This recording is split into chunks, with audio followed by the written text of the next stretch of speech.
Morning बच्चों, आज हम पढ़ने जा रहे हैं नोटिस। जैसे कि आपको पहले सर ने पढ़ाया था एडवर्टाइजमेंट के बारे में, तो हम आज पढ़ेंगे नोटिस। तो नोटिस होता क्या है कि सूचना, जैसे स्कूल में नोटिस बोर्ड होता है सूचना पट, जिसको कहते हैं कि जो कोई भी न्यूज़ लगी होती है, इंपॉर्टेंट न्यूज़ होती है, सूचना पट पे लगाई जाती है, उस न्यूज़ नोटिस बोर्ड पे लगाई जाती है। तो वो क्या होता है कि नोटिस क्या होता है? नोटिस होता है रिटन और प्रिंटेड न्यूज़, अनाउंसमेंट और information for a particular group.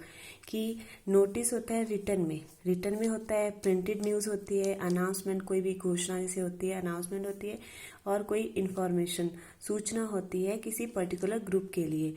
तो जिसको कहाँ डिस्प्ले किया जाता है? स्कूल कॉलेजेस के नोटिस बोर्ड पे। कि जैसे आपने अपने स्कूल में देखा होता है कि किसी भी जैसे फीस का ही होता है, स्कूल के नोटिस बोर्ड पे नोटिस लगता है कि कब आपको अपना जो स्कूल फीस है वो डिपॉजिट करनी है। तो वैसे नोटिस पे जो कोई भी सूचना होती है स्कूल से रिलेटेड, इम्पोर्टेंट जो अनाउंसमेंट होती है, वो नोटिस बोर्ड पे लगाई जाती है। तो आज हम इसी नोटिस को पढ़ेंगे कि नोटिस होता क्या है। तो सबसे पहले जब हम नोटिस लिखते हैं तो हेडिंग में आता है नेम ऑफ ऑर्गेनाइजेशन और इंस्टीट्यूट। कि जैसे हमारे स्कूल का ही है तो सबसे पहले स्कूल का नेम आएगा, ऑर्गेनाइजेशन जिसको कहते हैं, इंस्टीट्यूट कहते हैं, संस्था या कोई स्कूल जिसको है। तो जैसे कि हमारे स्कूल का नाम है वो आएगा, उसके बाद आएगा नोटिस। आपने इसको ब्लॉक लेटर में लिखना है, कैपिटल लेटर में लिखना है नोटिस, जैसे मैंने लिखा है NOTICE नोटिस। ब्लॉक लेटर में लिखना है। उसके बाद आपने लेफ्ट एंड राइट में लिखनी है डेट। सबसे पहले आपका आ गया स्कूल नेम, फिर उसके बाद आता है आपका नोटिस लिखना है, फिर उसके बाद लिखना है आपने डेट, ठीक है ना। फिर उसके बाद आता है आपका हेडिंग या टाइटल जिसको कहते हैं। कि जैसे किसी भी चीज़ के ऊपर आपको नोटिस लिखना है तो उसका जो हेडिंग है वो यहाँ हेडिंग लिखना है आपने।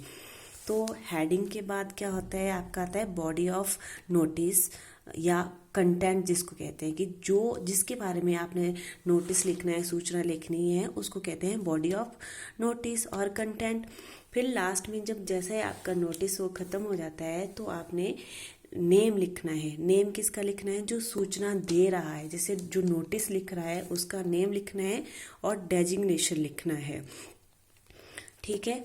उसके बाद जैसे कि फॉर एग्जांपल हमारा नोटिस है you are Vijay Dikshit, secretary of NSS unit of government senior secondary school XYZ। अब यहाँ स्कूल का नाम दिया है government senior secondary school XYZ। Draft a notice for the student informing them that a social service camp is being organized by NSS unit for the benefit of the ignorant and tribal people of XYZ village। तो यहाँ सब कुछ दिया हुआ है कि जैसे मैंने बताया था कि नेम लिखना है लास्ट में, तो नेम दिया हुआ है आपके पास विजय दीक्षित, और दिया हुआ है उसका designation secretary of NSS unit, ठीक है। और सबसे पहले कि कौन ऑर्गेनाइज कर रहा है, ये नोटिस कहाँ लिखा जा रहा है, किसके द्वारा लिखा जा रहा है? तो government senior secondary school XYZ। जैसे सबसे टॉप पे लिखना था अपने स्कूल इंस्टीट्यूट या ऑर्गेनाइजेशन का नेम, तो government senior secondary school XYZ। तो आपने ड्राफ्ट ऑन नोटिस, एक नोटिस लिखना है for the student informing them that a social service camp is being organised. कि जो NSS यूनिट है, आपने जो जैसे पर्टिकुलर ग्रुप बताया था आपको कि आपने पर्टिकुलर ग्रुप को इन्फॉर्म करना है, तो वैसे क्या है कि जो पर्टिकुलर ग्रुप है NSS यूनिट का, तो उसको आपने इन्फॉर्म करना है कि जो हमारा स्कूल है वो ऑर्गेनाइज करने जा रहा है NSS कैंप, और किसके लिए? For the benefit of the ignorant and tribal people of XYZ place. कि जो बेनिफिट होता है फायदे के लिए, लाभ के लिए, of the ignorant and tribal people. Ignorant अनजान भी कह सकते हैं, अनविज्ञ भी कह सकते हैं, एंड ट्राइबल पीपल जो जनजातीय लोग होते हैं। और विलेज का नाम दिया हुआ है XYZ विलेज। तो यहाँ आपके पास सब कुछ दिया हुआ है कि आपने नोटिस में क्या क्या लिखना है, क्या कंटेंट है, उसका टॉपिक क्या है, हेडिंग क्या है, ठीक है। जैसे क्या करने जा रहे हैं, सोशल सर्विस कैंप, ठीक है। ये आपका हेडिंग आ जाएगा, टाइटल आ जाएगा। तो सबसे पहले देखते हैं, हम स्टार्ट करते हैं कि सबसे पहले क्या लिखना था आपको, ऑर्गेनाइजेशन का नेम। स्कूल का नेम तो लिखा है government senior secondary school XYZ, जो आपके पास दिया हुआ था XYZ। फिर जैसे हमने इंस्टीट्यूट का नाम लिख दिया, कैपिटल लेटर में लिखना है, ब्लॉक लेटर में लिखना है, उसके बाद आता है नोटिस। अब नोटिस लिख रहे हैं हम, सूचना दे रहे हैं, तो नोटिस को भी हमने ब्लॉक लेटर में लिखना है, NOTIC इन नोटिस लिख लिया। फिर उसके बाद आपने देनी है डेट, ठीक है। डेट जैसे कि आपने जिस दिन को सूचना लगानी है, नोटिस लगाना है, तो उस दिन की डेट आपने लगा दी, जैसे 2 मई 2020। फिर उसके बाद आता है आपका हेडिंग।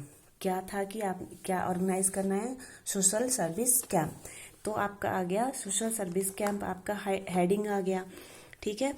फिर आगे हम करते हैं कि बॉडी ऑफ द क्या बोलते हैं इसको, नोटिस, कि कंटेंट इसको कहते हैं, बॉडी ऑफ द नोटिस इसको कहते हैं। तो हम स्टार्ट करते हैं। अब सब कुछ दिया हुआ है कि कब करना है, कितने दिनों का होगा, कौन ऑर्गेनाइज कर रहा है।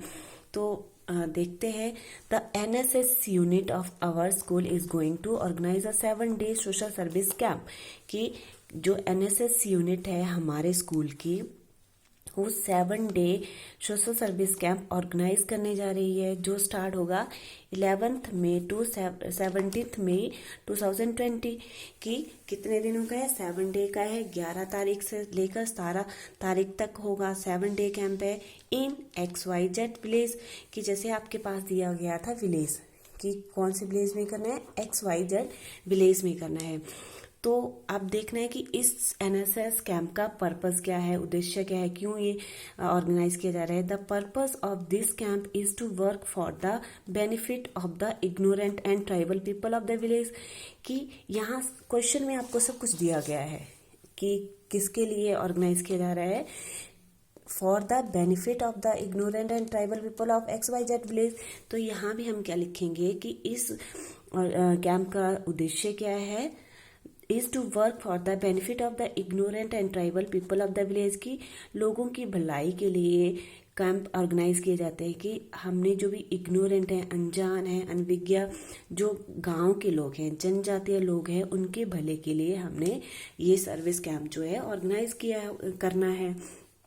ड्यूरिंग, अब आगे हमने क्या करना है इस कैंप के दौरान, ड्यूरिंग द डे टाइम, कि दिन के दौरान हम क्या करेंगे, the villagers will be made aware of the hygienic food and surrounding, कि जो गांव के लोग हैं, कि दिन में जो दिनचर्या रहेगी, वो लोगों को हमने जागरूक करना है कि जो हमारा फूड है वो हाइजीनिक होना चाहिए, और जो हमारा सराउंडिंग है, जो हमारे आसपास पास का वातावरण है, और जो हमारा खान पान है, वो साफ सुथरा होना चाहिए। And an adult education programme will be organise during the evening hours, कि शाम के इसमें क्या रहेगा, कि एडल्ट एजुकेशन क्या होता है, कि जो लोग किसी कारणवश अपनी एजुकेशन पूरी नहीं कर पाते या एजुकेशन से वंचित रह जाते हैं, तो उनके लिए हमने इवनिंग सेशन में प्रोग्राम ऑर्गेनाइज करना है। तो इवनिंग सेशन का भी आ गया, डे टाइम का आ गया। उसके बाद आता है कि the expenses for travelling, board and lodging shall be born by NSS department, कि जो बच्चों का जितना भी एक्सपेंस होगा, खर्चा होगा, वो कौन उठाएगा, कैसा खर्चा, ट्रैवलिंग का, आने जाने का, यात्रा का। बोर्ड होता है खाने पीने का, भोजन का, एंड लॉजिंग होता है रहने का, कि जहाँ कहीं आप ठहर रहे हैं, स्कूल में ठहर रहे हैं, तो ठहरने का, भोजन का, आने जाने का जो खर्चा है, shall be born by NSS department. Born होता है उठाना, कि NSS डिपार्टमेंट क्या है, उस खर्चे को बॉर्न करेगा, उठाएगा।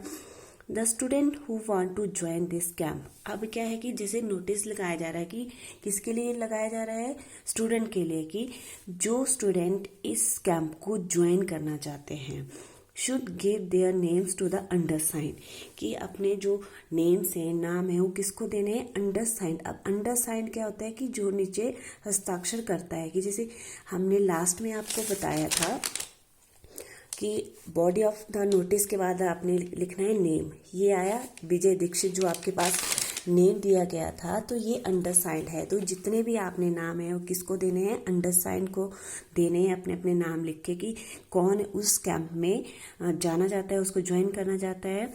अब by the 8th of this month, कि जैसे 2 तारीख को आपका नोटिस बोर्ड पे नोटिस लगाया जा रहा है, 11th को आपका कैंप स्टार्ट होगा, तो आपने 8th में कि 8 तारीख से पहले पहले अपने नाम इस महीने दे देने हैं। अंडरसाइंड को अ NOC note by the parents is a must. NOC होता है नो ऑब्जेक्शन सर्टिफिकेट, कि आपके पेरेंट्स जो आप कैंप ज्वाइन कर रहे हैं कि आपके पेरेंट्स का कोई भी उसमें ऑब्जेक्शन नहीं है, तो वो NOC भी बहुत ही आवश्यक है, वो भी आपने लानी है। तो इसी प्रकार क्या है, ये हमारा जो बॉडी ऑफ कंटेंट है, बॉडी ऑफ नोटिस है, वो कंप्लीट होता है। तो लास्ट में आपने लिखना है नेम, जैसे नेम दिया था विजय दीक्षित, और डेजिग्नेशन जो पद है कि उस क्या डेजिग्नेशन है, secretary of NSS unit, secretary of NSS unit. इसी के साथ हमारा नोटिस कंप्लीट होता है। अगर आपको किसी प्रकार की प्रॉब्लम आती है तो आप मेरे से फिर से पूछ सकते हैं। Thank you.